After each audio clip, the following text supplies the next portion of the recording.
You know what, man? I want to talk about economics and get more into that because that's my passion. Just not talk about queening.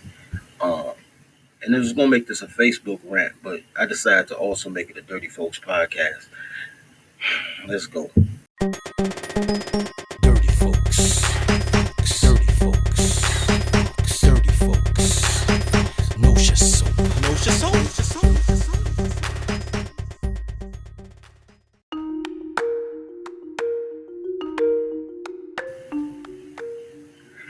So I was up this morning on a YouTube journey, and I subscribed to this channel called NBA Untold Stories, and they talk about a lot of things like drug addictions and murders, and how people got kicked out of the league. There's a lot of stories to be told, man. As people go through shit.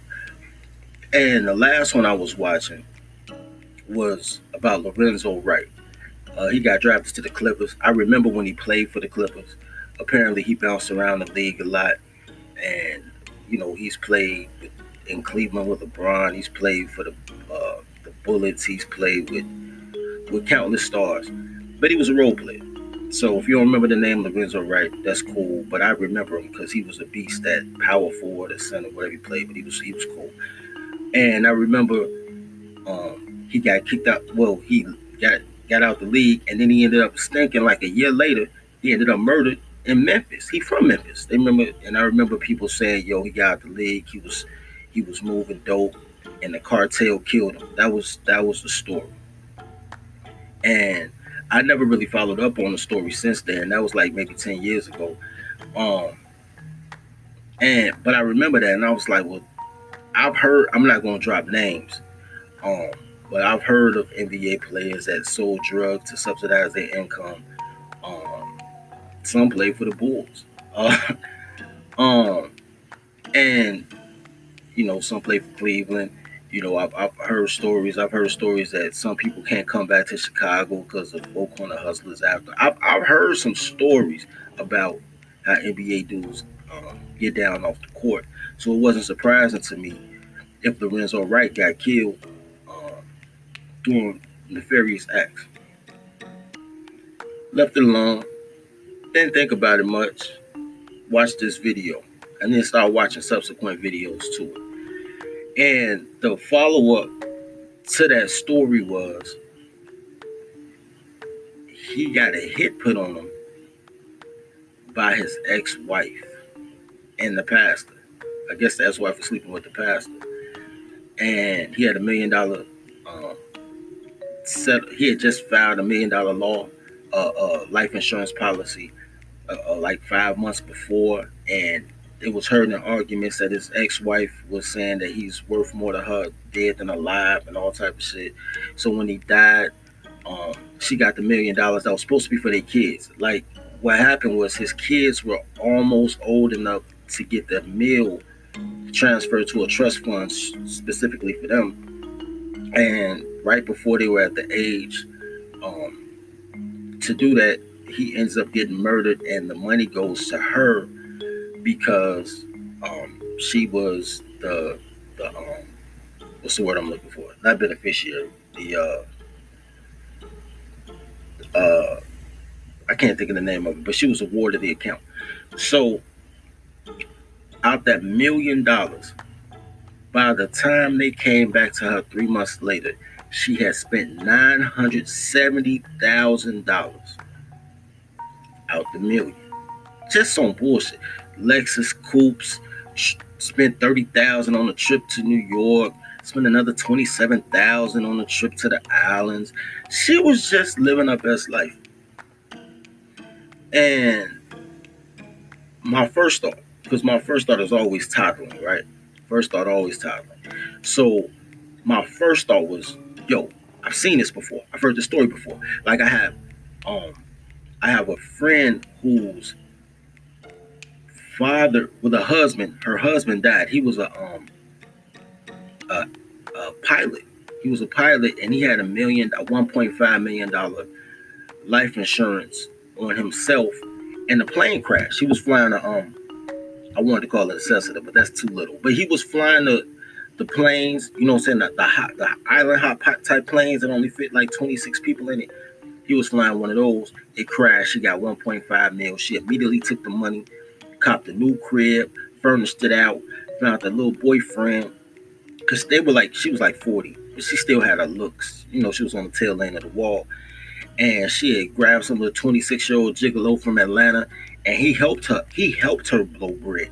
She bought him an RV, bought him a truck, bought him a motorcycle. She spent like after 1.5, she spent about 600,000 on her young lover. And as soon as the money ran out, he ran out too with the big boy toys, and money gone. I started thinking about 50 Cent, how 50 Cent was paying all that money for it and child support, and turned around, and now that Marcus is grown in college, the payments got cut off. This chick is homeless, has no way. She was getting $25,000 a month, and now she has nothing. Nothing. After 14 years of $2 million a year, she has nothing. Same thing with Nas's baby moms. You know what I'm saying? Nothing. And I'm like, yo, motherfuckers is horrible money managers. Then I was like, yo, do men do dumb things? Do men blow bread on dumb shit? Yes. Women blow their bread and your bread. So then I'm like, yo, the what's the message? Because there's also other situations like Shorty, whose name I can't remember because he's not important, but he wanted to be a rapper, and his mom was a CNA, and he got his mom killed for the insurance money, and he was flashing insurance money, making it rain on the street, doing all type of goofy shit, and until the police called him, and he went to jail for murder, for killing his own mom. You know what I'm saying? Because she wouldn't fund his rap career. Um, and I had a friend of mine who was in a video with him. You know what I'm saying? But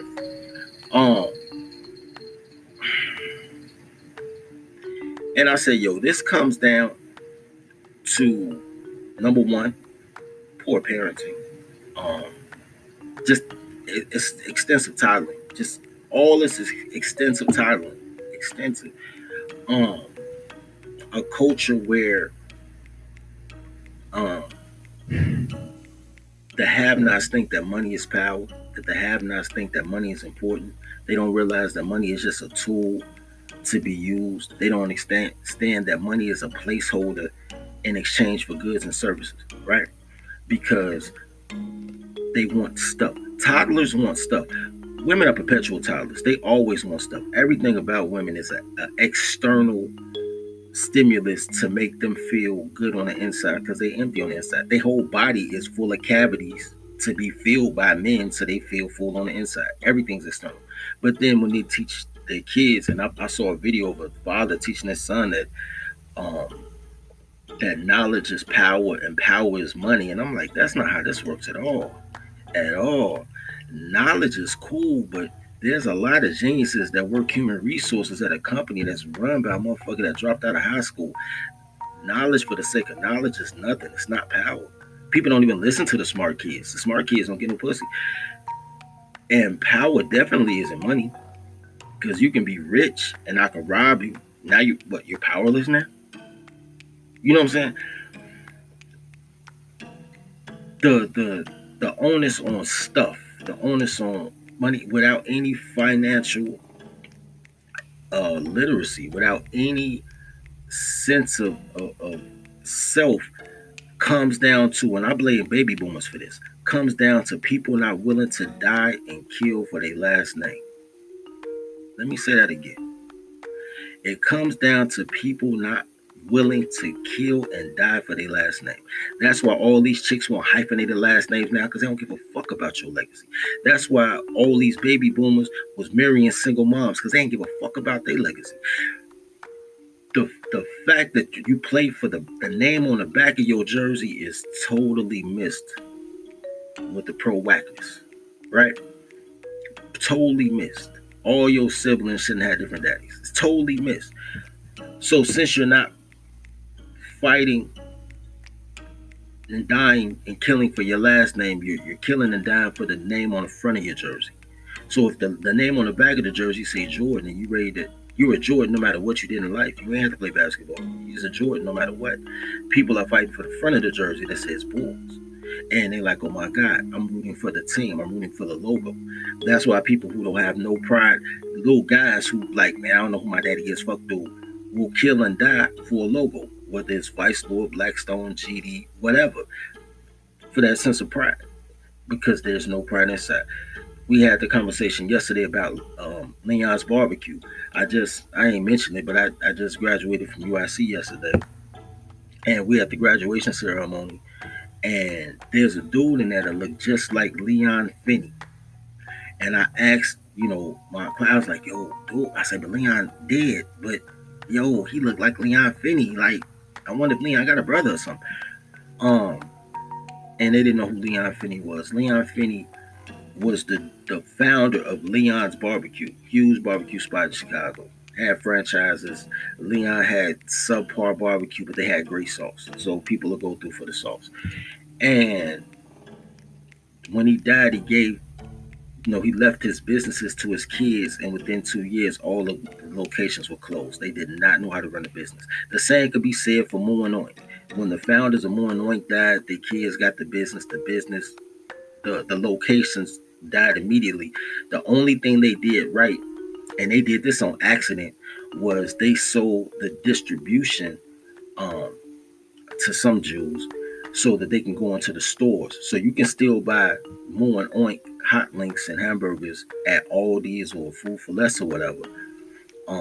But I'm pretty sure it's just by name. So they still get a residual fee for that. But the actual location, the actual butcheries, the butcher shops that made it famous died basically a year or two after the founders died. There is a plethora of turn your son into your daughter. A plethora. There is a plethora of doing me. The narcissism of an ugly chick is amazing to me. There's too many Lizzos who thinks they dimes that know they weren't dimes before social media existed. And people are projecting outwardly to fill the void inside. But the inside of you is married. Like, you have to know stuff and be stuff and do stuff and have experiences and have stories. That's what makes you you. And when all that doesn't happen, it's a failure of the culture. It's not a failure of society. It's not a failure of government. It's not a failure of the community. It's a failure of culture.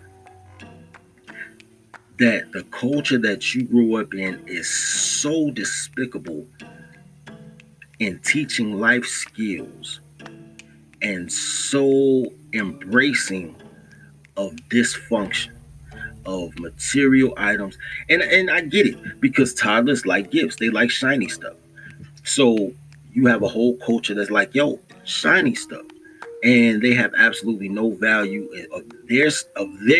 So if they have no value of theirs, of course they're not going to value yours.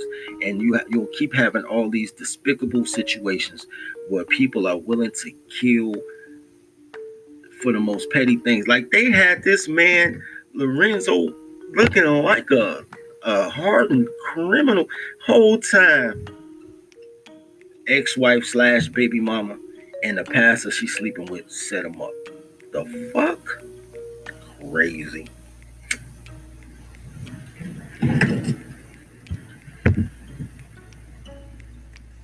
There's going to be a time in which, and that time is now actually, there's a time in which um, people have to understand that when you're in the people business, it's still a business. You got to understand that there's too many Lorenzo Whites. There's too many my dude's dad whose mom took the insurance money and blew it up on bullshit. There's too many. There's too many. My man Brian. My man Brian is arguing with his father died. I never forget this. I never forget it because First of all, his dad was cool, and his dad had this cool statement. He was when he was in his 50s, he had a girlfriend that was in her 20s. Say, man, I can't date another 50-year old chick because if me and my girl age add to 100, then she too old. Hilarious. His dad was hilarious. His dad um, had somewhere like $6 million in assets, not 6 million liquid, just in assets. But he lived in California, so everything's more expensive. So he had his pension, he had his SSI, he had his whatever it is that he gets from the military. He had his retirement account, his 401k.